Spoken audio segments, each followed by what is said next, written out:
5 minutes past the hour. Hello and welcome to tonight's edition of the Daily Debate here on Nile TV International. I'm your host for tonight, Nancy Sarah Barakat. Tonight we're taking a closer look at the Paris and Beirut attacks that took place a day apart. In the French capital, 129 people died and over 300 were injured as Paris suffered the worst terrorist attack in Europe since the Madrid train bombings of 2004, in which 191 people died. 8 attackers launched a devastating series of coordinated shootings and explosions at 6 locations across the French capital. A statement issued by the Daesh terrorist group said it carried out the attacks in response to France's airstrikes in Syria and threatened further reprisals. All of the terrorists are now believed to be dead, most having blown themselves up in France's first ever suicide bombings. 3 French nationals were arrested in Belgium on Saturday in connection with the attacks. President François Hollande had announced a nationwide state of emergency on the night of the attacks.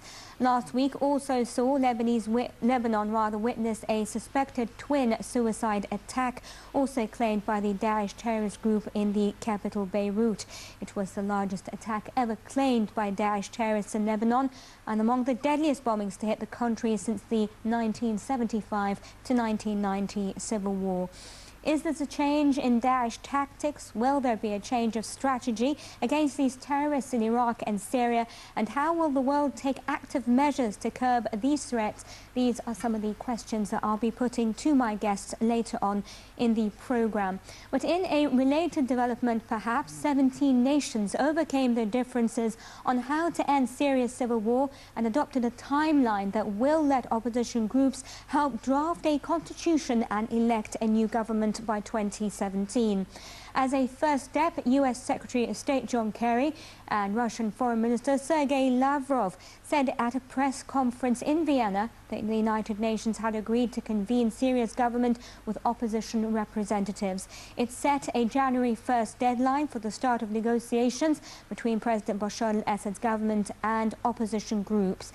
And joining me over the phone to tell us more about what he thinks of this latest development is Ambassador Hussein Hariri, former Assistant Foreign Minister. Thank you very much for your time, Mr. Ambassador. It's my pleasure, madam. How do you see the outcome, first of all, of the Vienna meeting? Well, of course, it's a pleasant surprise that the 17 countries have come to an agreement on how to put an end to the Syrian crisis and open the way for the political solution that the world community and the United Nations and everyone among the Syrians hoped for. Hopefully, the agreement reached yesterday in Vienna would be implemented according to the timetable announced, and that the Security Council would adopt a resolution, a ceasefire resolution concerning Syria, and that everyone there, every group would abide by this resolution. And the United Nations would sponsor or would launch the political transition in Syria. Having said so, now we need a strong political will on the part of everyone who attended yesterday's meeting in Vienna to carry out the accord. And now there remain problems. Right. How to work jointly to defeat terrorist groups operating in the 50% of Syrian territory. Right. Ambassador Hussein, let me ask you, I'm sorry I have to cut you off, but let me just ask you, obviously this is subject to the fact that the Syrian president will accept this sort of proposal and that there are representatives in the Syrian opposition, because again it seems unclear who the Syrian opposition is because it seems very divided.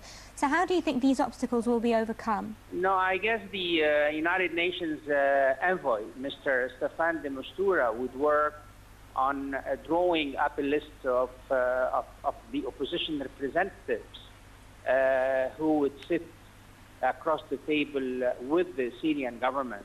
As far as the Syrian president is concerned and the Syrian government is concerned, I believe that they are willing to start talks with the Syrian opposition, provided that they the delegation won't comprise the representatives of what the Syrian government calls terrorists. Right. And I am sure Mr. de Mistura would do his best to come up with a list of opposition representatives that the Syrian government would accept to negotiate with. And I thank you very much for your insights, Ambassador Hussein Halidi, former Assistant Foreign Minister. Thank you very much for your time. Another top story, I guess, that we have for you today involves the presidency, which launched a project entitled Egyptian Knowledge Bank in a step aimed at building a civilized, well-educated society through making all kinds of human sciences available to all Egyptian citizens. The Egyptian Knowledge Bank, also known as the EKB, is the biggest digital library in the world, housing contents of the most prominent publishing houses all over the world, such as National Geographic, Discovery, Cambridge, Oxford, Reuters, Britannica and others. These publishers are specialists in various domains of knowledge. EKB contains scientific courses in all fields of information, like electronic books and magazines, educational syllabus for schools and universities, databases, browsers, digital libraries for videos and pictures, along with computer programs in the field of sports and etc.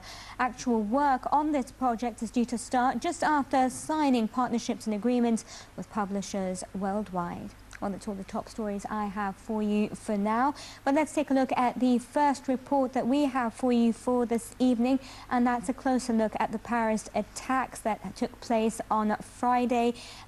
Just to let you know, one of the 7 gunmen has been identified by French investigators.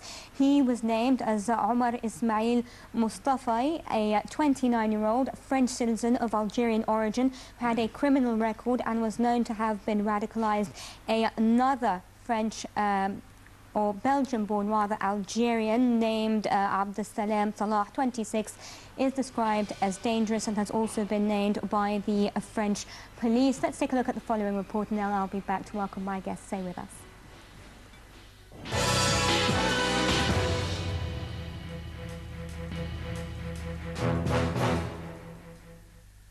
French President Francois Hollande on Saturday promised a merciless response to a wave of attacks by gunmen and bombers that killed 128 people across Paris, describing the assault claimed by Daesh terrorist group as an act of war against France.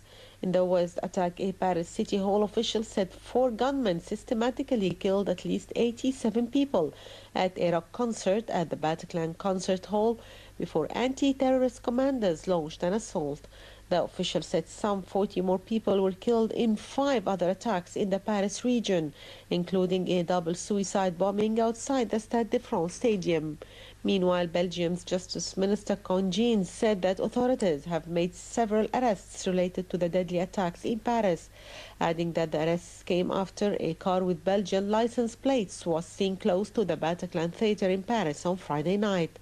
The assaults came as France, waging airstrikes against Daesh terrorist group in Syria and Iraq, was on high alert for terrorist attacks, raising questions about how the attacks were able to happen. World leaders have been condemning the terrorist attacks in Paris on Friday and offering solidarity with France. For his part, President Fattah al-Sisi strongly condemned Paris attacks in a phone call with his French counterpart, Francois Hollande, saying that the attacks will not dissuade nations from combating terrorism and extremism. According to a presidential statement released Saturday, El-Sisi also extended his condolences in the name of the Egyptian people and described the attacks as lowly and cowardly crimes. Saudi Arabia's Foreign Minister Aidel Al-Jubair also said that the heinous Paris attacks are a violation of all religions and underlined the need to intensify efforts against terrorism. President of Iran Hassan Rouhani said that he strongly condemned these crimes against humanity and offered his condolences to the grieving French people and government. Worldwide, U.S. President Barack Obama pledged immediate assistance to French authorities while condemning the latest tragedy on French soil. Chinese President Xi Jinping also said that China is ready to join France and the international community in stepping up security cooperation and combating terrorism. For his part, Russian Foreign Minister Sergei Lavrov said that a string of bloody attacks in Paris justified an even stronger fight against militants as Daesh terrorist group. Austria's president also expressed his sympathy to the French people and especially the families of the victims. The attacks, in which automatic weapons and explosives belts were used, lasted 40 minutes. It was the worst such attack in Europe since the Madrid train bombings of 2004, in which 191 people died.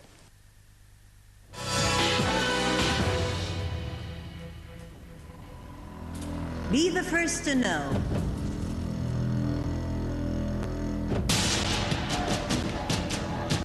The news live at the site of the event.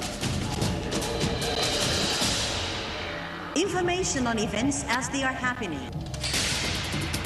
If it's breaking news, it's Nile TV.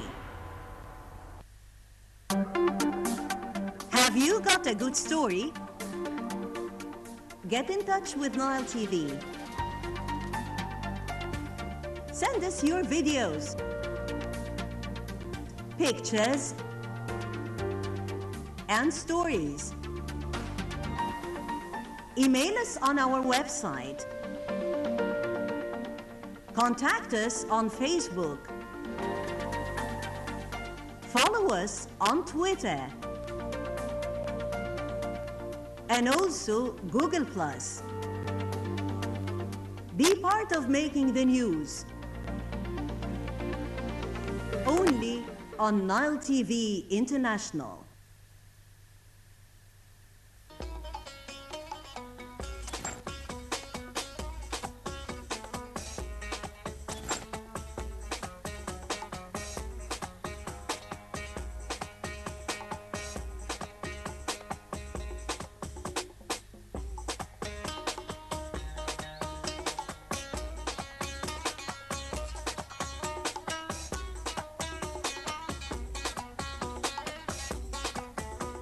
For ads on Nile TV, Egyptian Radio and Television Union, the economic sector, info@nileinternational.net, or call us on the following numbers.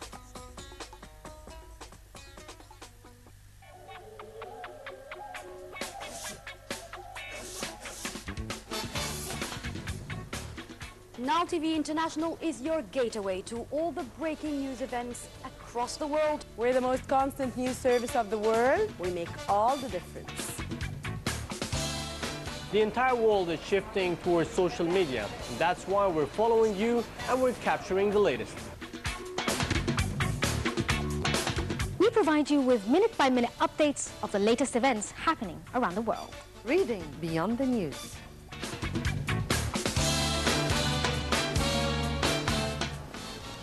Catching the news and following the latest and the most significant events. You'll still be in the majors. It will be just a different sport. News updates minute by minute. Where we have been, where we stand now, and where we want to be in the future. Whatever is making the headlines will bring you the story.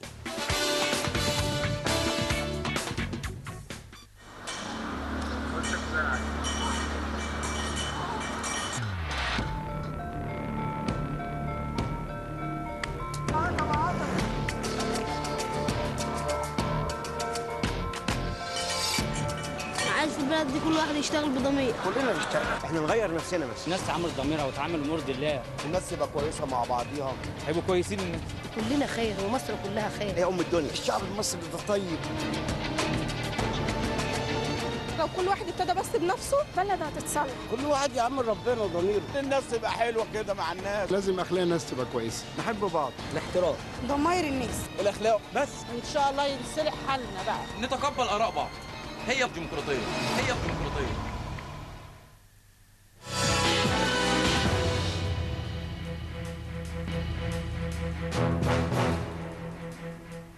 welcome back, everyone. Allow me to welcome my guests here in the studio. I'm being joined by Dr. Waleh Sharif Wasfi, Assistant Lecturer of Political Marketing. Thank you very much for coming in tonight. And Dr. Ashraf Al-Bayoumi, Political Analyst. Thank you very much for coming in tonight, Dr. Ashraf.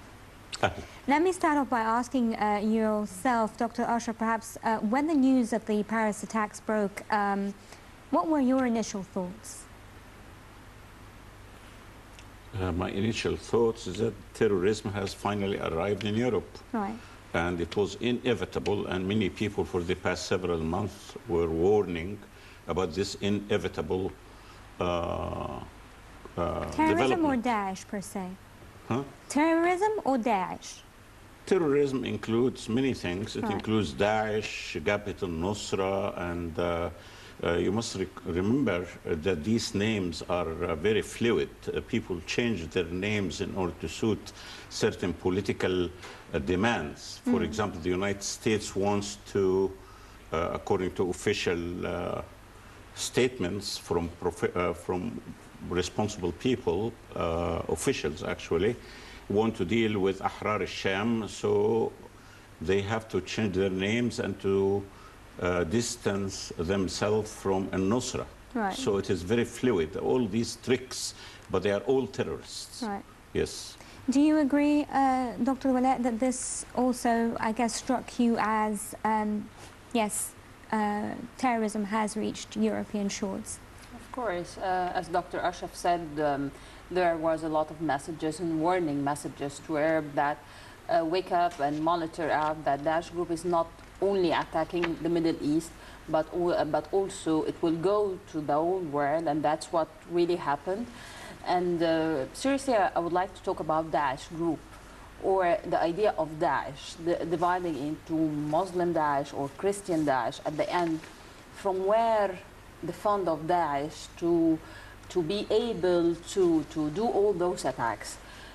When the attacks happened at the Middle East or Arab countries like Syria, Iraq, Libya, we have said that it is funded by Europe and so and so and so. And now it is attacking Europe, countries like what happened in France. And what happened in France, we have to monitor that. We should woke up since Charlie Hebdo attack that happened there, and they accused a group of Muslim people, but they did not take the suitable security situations to be to face that too. Right. Let me just stop you there and sort of expand on this. What makes Paris a vulnerable target?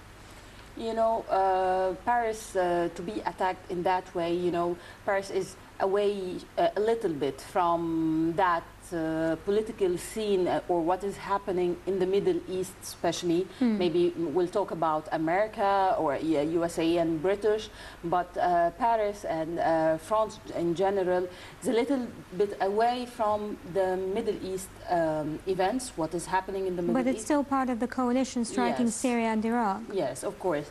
And we have to link maybe between what is happening in Paris and what is Syria facing right now. Right. Because Daesh group is now controlling a little part in Syria. So to go there, to Paris, it's another message. And what is happening in Syria affect Paris too. So this link is very important to focus on. You know, when Daesh, since let's say 2 years, start targeting Arab countries like Libya. Libya is controlled by militias at the beginning and now by Daesh group. But in Syria, Daesh is still going right now and existing. So what happened in Paris is a warning for the international terrorism that we have to wake up and we have to find out. And I'm wondering whom is funding Daesh group. Right. Let me ask you the same question, Dr. Ashraf. Why do you think that Paris is a target? This isn't the first time that Paris was attacked. Obviously, there were the Charlie Hebdo attacks. What makes Paris vulnerable? There is nothing unique about Paris. It's a European city, and Europe is involved up to its teeth in supporting in the mess in the Middle East and even beyond Afghanistan and so forth. And France in particular is involved in Syria in the past several weeks. And in fact, the air carrier de Gaulle is in the area. But there is nothing unique about Paris. I mean, there were, Belgium was involved, but that was aborted. London, I was actually in London when they attacked the metro stations, and we have to wait and see. In fact, it is easy to predict that there will be some terrorist attacks, not only in Europe, but in our part of the world. I mean, we talk about Paris, we forget what happened in Lebanon and Beirut, where people were killed. So, but the question that Dr. Wala mentioned, which is the funding. Now I have documents here from American sources by American officials, which leaves me, and I'm a scientist, I know what I'm saying, that there is no doubt that American government and other European government, as well as Arabic governments, Saudi Arabia, Qatar, and Turkey, are behind the financing and support of terrorist group Daesh and others. Okay, but then let's play the devil's advocate for a moment. Europe would say, or the West would say, you may have proof, or these are just a simple analysis, but how can this happen? How can this happen if Daesh has turned on us and they are now attacking European soil? What happens there? Well, Daesh is being used, used to fulfill objectives by these governments. The question is, what is the objective of Western government in this area? Is to disintegrate, to deconstruct, to dismantle states here and to weaken armies like Egyptian army, Syrian army, the Iraqi army. And they use different tools to do it. In Iraq, for example, it was a direct military occupation and disintegration of the Iraqi army, which led directly to terrorist groups in the area. And let's not forget what happened in Afghanistan and the word Mujahideen. They were called Mujahideen. And I have a photo here of Brzezinski inspecting arms with bin Laden. So it is not a secret. And a photo of McCain, Senator McCain, a senior senator, the United States, a picture with Jabhat al-Nusra leaders. So it is not debatable what is the link, but your question is legitimate. When you are using some elements like al-Nusra or Daesh or terrorist groups in general, or even criminal groups, you cannot control everything they do. And there is a point where they may give up completely on them as the objective they want to fulfill demands. But there is no question about the logistics, support, and so on. I have a report here, a formal American report about, in fact, how much money they pay individuals in these areas. You have heard about the Toyota deal, hundreds and hundreds of Toyota cars. Who paid for them? It's very clear now that Arabic government supported them. There is a photo of an American helicopter roving around a convoy of helicopters and of these Toyotas. I mean, it takes an idiot to believe that this is not without knowledge of the intelligence agencies of the United States and Europe, and also the satellites and so forth. There is no question, and actually I challenge this information, no question that officially, of course, the audience have to realize that politicians are professional liars, and the debate that's happening now in the United States and the Republican parties and the books that the would-be President of the United States, everybody is exposing the other how many lies in these books. They are professional liars. They are they practice how to say we are for peace, we are against violence and so on, and at the same time they are doing exactly the opposite. WikiLeaks have published telegrams from the U.S. envoy, charge d'affaires in Syria to his government, speaking about exactly what to do in Syria in terms of creating a problem between Shiites and Sunnis and so forth. So these things are not secret anymore, and there are many, in addition to analysis, there are documents. Right. And for example, when we hear someone like, let me remember his name, Feldman, who was a former ambassador of the United States in Damascus, right, advocating dealing with Ahrar al-Sham. When the former speaker of Ahrar al-Sham, Labib al-Nahas, published an article in the Washington Post. You cannot publish an article in the Washington Post. Right. Yeah. Publish an article in the Washington Post. I mean, it's very obvious what is happening. Well, Dr. Wallet, you seem to want to comment. Go ahead. I would like to ask you, Doctor, about the link between the Arab countries that is funding Daesh group and European. You have said Saudi Arabia and USA, so, and Qatar too. So is Saudi Arabia really, by documents, is funding the Daesh group? The Saudi government officially does not provide funds, but many Saudi individuals have supported millions to Daesh and other groups, so in terms of arms, in terms of, come on. I mean, the United States also has their agencies that they can do dirty work without you are more professional in politics than me. I'm a physicist, and you know very well that that sometimes even a president may approve something, and he is told, we are not going to inform you so that you will not be liable. So that's these tricks are not. Why we are marketing those documents as a trusted documents that Saudi Arabia. No, I spoke about U.S. documents. I didn't speak about Saudi. Let's concentrate. Obviously, I mean, Saudi Arabia. This is very. There is no proof that Saudi Arabia would. There is enough proof that would want to support. The people who wants not to acknowledge the role of Saudi Arabia. I didn't mention only Saudi Arabia and Qatar, of course. No, in Egypt, we know Egypt here it is easier to speak about. How about Turkey? We can talk about Turkey as well, because there is proof that Turkey, during the June 30th revolution, Turkey's there was role is different, actually. Turkey's role is logistics and a station for the terrorists to come through the northern border of Syria. Just a few hours ago, Erdogan made a statement that he is adamant to fight terrorism. I mean, anybody who believes in... This is politics, what you said. Well, that's why I'm not a politician. They are...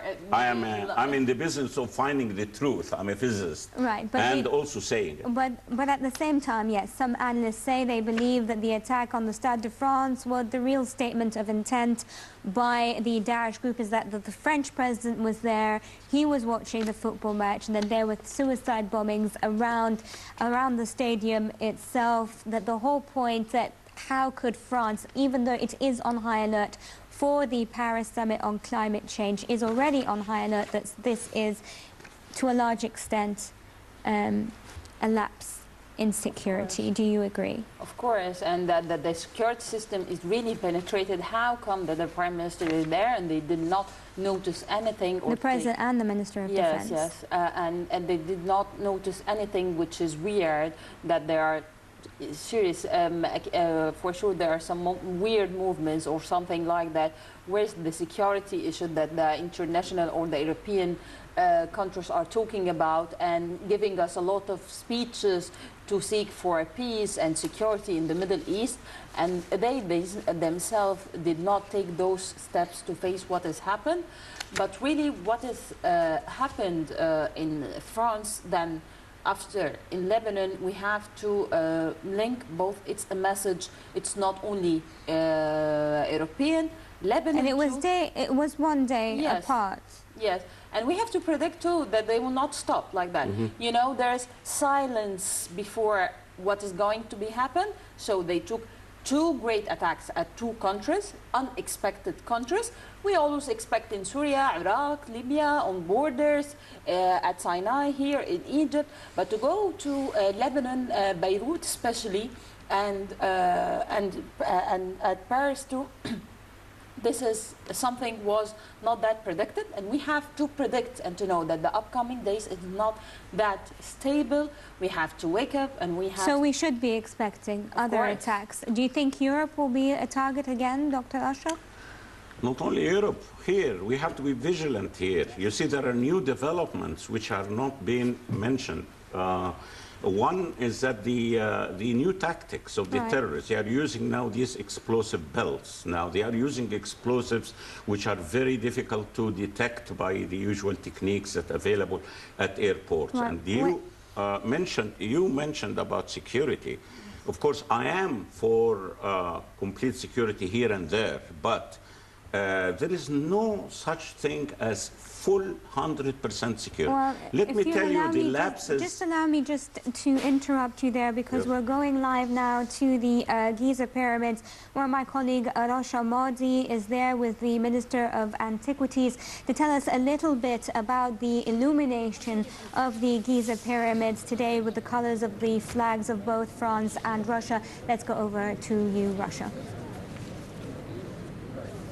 Well, welcome, Nancy. Yes, indeed, we are now in front of the Great Pyramid of King Cheops, and the Ministries of Tourism and Antiquities are holding a solidarity stand here to commemorate the memory of the victims of both the Lebanese as well as the French terrorist attacks, also to commemorate the memory of those who died at the airplane accident, the Russian Airbus A321, which crashed over the Sinai Peninsula. So the ceremony first started by a word by His Excellency, the Minister of Antiquities. Then now behind me we can see the flags of Egypt, Lebanon, Russia, as well as France, over the pyramids. And right now I'm joined by His Excellency, the Minister of Antiquities, Dr. Mamdouh al-Damati. Dr. Mamdouh, actually this is quite an important and significant event. The message Egypt is sending to the world from here by the Giza Plateau. The solidarity stand in front of the Great Pyramid of Giza, the King Cheops. The Pyramid of King Cheops is the heart of the human and the world civilization. And from here, we send the message to all over the world. We stay beside and solidarity all the people who lie under some attack, or to commemorate also the died people from the Russian people. The terror act in France and in Lebanon was a very hard act in the last 2 days, and Egypt also suffered under the terror acts in several days and in the last year. We tell for all the people all over the world, we stay beside you, please stay with us. We have to cooperate to attack all the terror people from the beginning, because the terror act didn't make a difference between the countries or religion or the people. All of us, all the world suffered under the terror acts. Now, Your Excellency, in terms of the Lebanese and French attacks, because these are terrorist attacks, meanwhile, the Airbus accident, this is actually still an accident, and the results of the accidents, the accident hasn't been released yet. Now, for these, now the role of the Ministry of Antiquities as well as tourism in combating terrorism in a way of spreading the word. Now, what can we do other than today's stand? What we do now, we send the message to all over the world. We say, if we don't start now, I think we will suffer more and more. And this is also what the President Sisi said several times, because we have to stay together, we have to cooperate against the terror act. And the message which we send to all over the world now from the Giza Plateau in front of the Cheops Pyramid. Now, are there other activities planned by the Ministry of Antiquities? Now we do also the special research in the as activity of the Ministry of Antiquities, like scan pyramids, to send more and more news from the Egyptian civilization to the world. I think it is also a good communication between Egypt and the world, the communication of civilization. Thank you very much, Your Excellency. Now, for the rest of the ceremony also will be followed by the lighting of candles in the memory of the victims of the terrorist attacks as well as the airplane crash. This is Rasha Modi reporting for Nile TV International. I thank you very much, Rasha Modi, live there from the Giza Plateau. Thank you very much for that coverage. Dr. Ashraf, sorry, I do apologize because I cut you off during what you were trying to say. I wanted to say something very ahead. important. Maybe the most important thing that I can say. We have to be alert. Right. And being alert is just, it has to be translated into action. For example, the media here in Egypt have to teach the public how to recognize suspicious people. Right. We are under threat.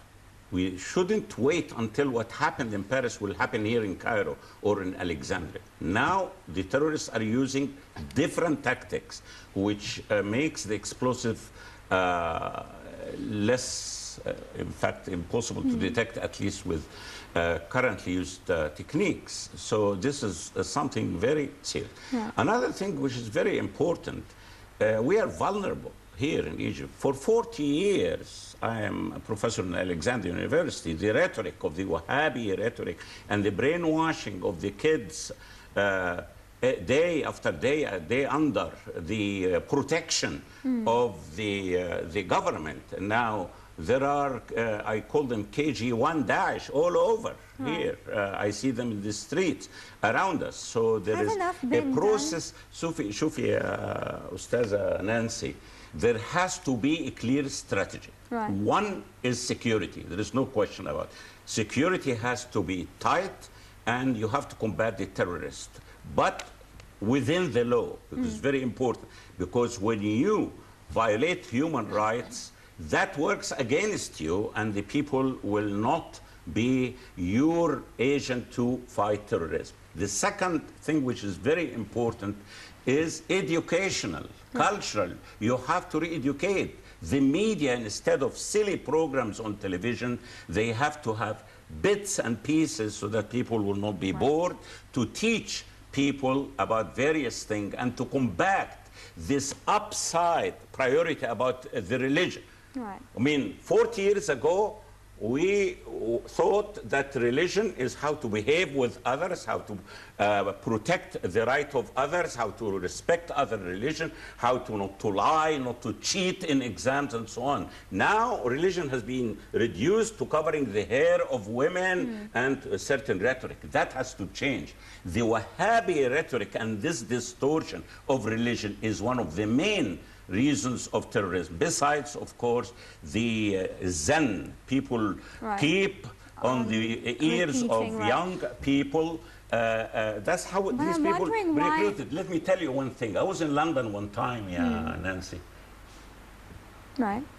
In one of the main streets which frequented by Arabs. Okay. And suddenly a demonstration. Who are demonstrators? Qaeda people with their flags. But then that's another problem, because that's an internal problem in the United Kingdom where everybody knows that they house extremists. Well, I shifted to other, we are in a fight of terrorism. I mean, I was speaking about Egypt. Now I'm speaking about the responsibility of these Western countries in cultivating and using the mosques to brainwash these kids. How many thousands of people from Britain and France? But doesn't the Arab world, let's just wait a moment. You're saying this is Wahhabi rhetoric, that is saying this Wahhabi rhetoric started out in the Middle East. Yes. I don't want to be specific because obviously it is known where the Wahhabi rhetoric came out or originated from. Don't we have the responsibility to differentiate between this terrorist ideologies and the essence of Islam, and what Islam is essentially, as you said, all about, which is manners and how to deal with one another and the truth and seeking the truth and so on and so forth. and also the fact that it has been reduced, as you say, to covering your hair or wearing... My dear Nance, right. I do not put the responsibility on us only or the West, both. Right. Both. Those who bombarded a shelter in Iraq and killed hundreds of people and the hands of the people who were on the wall, that's terrorism. Those who did that in Iraq, that is also terrorism. I didn't show other more ugly picture. So it is a joint responsibility.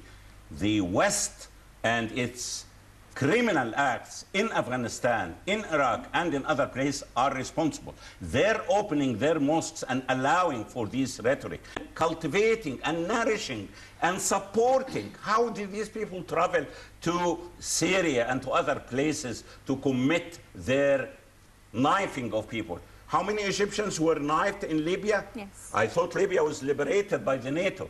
All right. Well, let's just take, before I come back to you, Dr. Wala, I apologize. Let's just take the second report that we have for you this evening, and this time a look at the Beirut bombings, and then we'll be back to continue our discussion.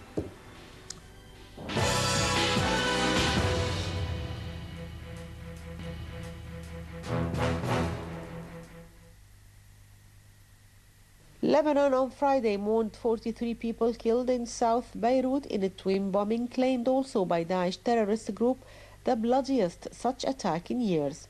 The Red Cross said at least 239 people were also wounded, several in critical condition, in the blasts that hit a busy shopping street in the Burj al-Barajna neighborhood. It was the largest attack ever claimed by Daesh militants in Lebanon and among the deadliest bombings to hit the country since the end of the 1975-1990 civil war.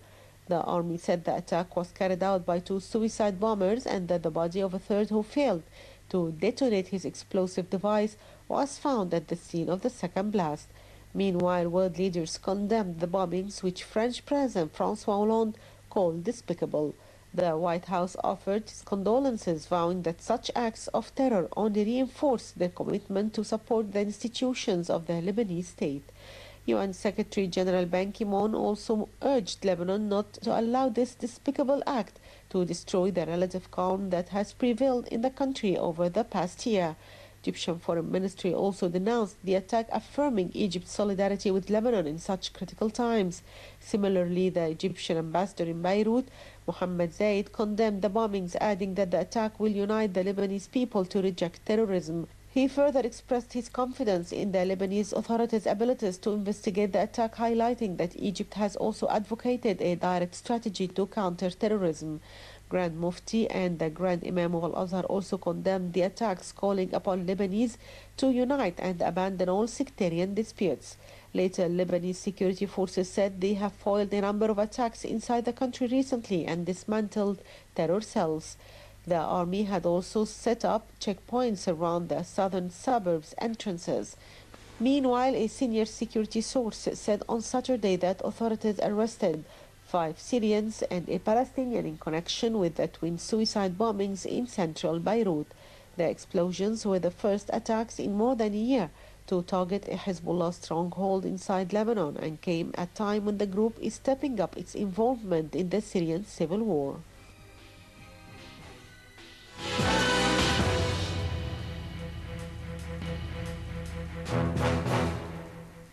Welcome back, everyone. Dr. Wala, let me come back to you. Obviously, something very important that Dr. Ashraf mentioned was religious rhetoric and the importance of that. But before I get to that, and perhaps how important it is to separate religion and perhaps the role of key institutions in doing so, taking concrete efforts, real serious efforts, not just speaking amongst one another and speaking amongst Arab nations, but taking this abroad as well.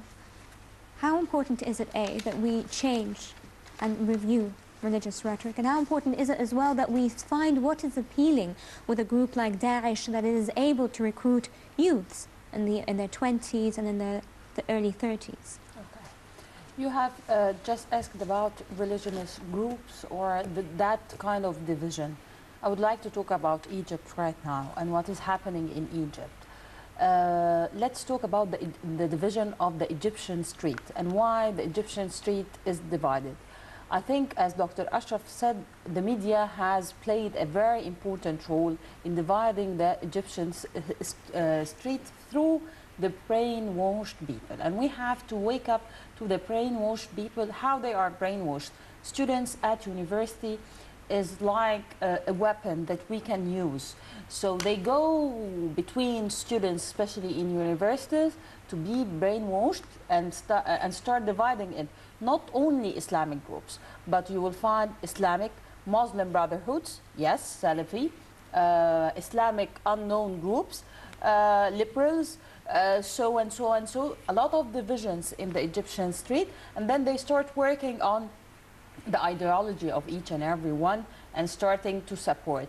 What happened new that we have monitored or used or announced that some Egyptians joined Daesh group, which is, and we have mentioned some names on social media, and we have to focus how those people, if that is really true or we are promoting for that, how they even are with that idea or ideology of Daesh to go there and to do so and so and so.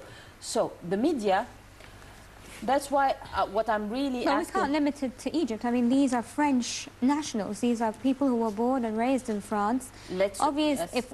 if we take France, if we continue with this, which is the hot topic, these were people who were born and raised in France, raised as French nationals, and then they turn against their own people, so to speak. So through brainwashing process. Brainwashing is not that easy. It's a very critical and important step to change the ideology and the way of thinking, and maybe the loyalty to the country and to the citizens, and to be able to kill and to attack like people at the stadium in that difficult way. So we have to focus about how to brainwash and translate a loyal, normal citizen into a terrorist person that he can kill and attack in a very easy way. And even the media and social media among the whole world, not only Egypt. Let's talk about Twitter and Facebook. It's very important to mention both because it links the world. Oh, the whole world is available. So what we announce and what we promote for, we have to wake up. No one is really working by awareness or too keen on to deliver message, you know, which is much more risky than to kill is to divide any street, whatever, Egyptian or a Middle East or European. And we have to focus, and I'm really afraid and predicting that the upcoming period, Sinai will not be that safe. Right. We have to focus on that. Okay, and let me just tell our viewers that right now a candlelit vigil is taking place at the Giza Plateau, and the pyramids have been lit up with the colors of the French and the Russian flags in solidarity with the Paris attacks and the victims of the Russian passenger airliner which crashed over Sinai some 2 weeks ago. I'll come back to you, Dr. Ashraf. Again, this whole look at how does Daesh attract someone who was born and raised, for example, a French national, and allow him or her to turn against his or her own people? First of all, Ms. Nancy, we mentioned only one element, which is the brainwashing, but there are many other causes which lead these people, and contradictory also sometimes, because sometimes poverty is the reason, and yet we see people who are well educated who join such fanatic group. So there are a multitude of reasons to start with. Poverty is one of them. Ignorance in general is especially in matters of religion. Alienation from the society, rejection from the society, racism. Yes. These people are subject to racism in this country, grievances, anger, anti-establishment, and then the recruitment and the brainwashing. And actually, the Muslims are not unique in that. If you read history, since I lived in the United States for a long time, remember this guy, Guyana, who collected these young people and committed suicide. This is a fanatic religious group in Guyana and so on. And there are groups like that in the United States. And by the way, internal terrorism in the United States is the real threat. Right. If you follow the news, almost every week there is a fanatic person who comes and shoots someone or a group of people in a theater or in a university. It's becoming a frequent thing. So the causes... So it's a social problem as well. Yes. Yes. In its core. The causes of this is a multitude of causes. For example, many Americans feel alienated from the society. There are people who are unemployed, people who are feel they are dispensable by the society. And the media in the United States, much worse than the media in us, because the media in the United States is a tool of the military-industrial complex. It manufactures consent of the people. It is not a tool to educate and to raise knowledge and to improve interaction. No, it is a tool to market, marketing products, including these ridiculously... Marketing ideas. Marketing ideas and marketing politics and marketing the country itself. And including products like these stupid blue jeans which are torn and so on, and we imitate them like it. Here in Egypt, let's go back to Egypt. We have to put this in historical perspective. Right. Why terrorism arose now, not in other periods? Because there is a void in the Egyptian society culturally. At one point, we have nationalistic issues that vanished, or if I am modest, I will say it became in the back burner. And the issues that are in vogue are at best democracy and these items. But the nationalist issue and the importance of independence of the state has regressed. Right. Now, that vacuum, that cultural vacuum, who filled it? It is political Islam. But to be accurate, it's not only political Islam, although that's the major thing. It really filled that vacuum in the universities, particularly in poor districts in Egypt, in cities and so on. But there are other groups also who became puppet of the West. Whatever the West does, they imitate it. But the main group that filled the vacuum is this rhetoric. Right. Religion, So religion, any religion, Christian one. Religion is how to behave with others. بعثت لأتمم مكارم الأخلاق. I was brought to complete decency and interaction. That's what the Prophet said, right? Indeed. Instead, we're having Christians against Muslims against Christians in the university. Right. Yes. In the university, you know, in one lecture, one student stood up and told me, how do you say that you respect Christian religion? أنت ملوث. You are polluted by Western civilization. This could never have happened in the 50s, 60s, and so on. So going back. I apologize, Dr. Ashraf. I have run out of time. Dr. Ashraf al-Bayoumi, political analyst, thank you very much for your insights. You raised a very important topic. Hopefully, we will have more time next time to further discuss it. Thank you very much. And Dr. Wale Sharif-Wasfi, Assistant Lecturer of Political Marketing, thank you very much. Ladies and gentlemen, that's all the time we have for this edition of the Daily Debate. I'm Nancy Sarah Barakat, wishing you all a very good evening.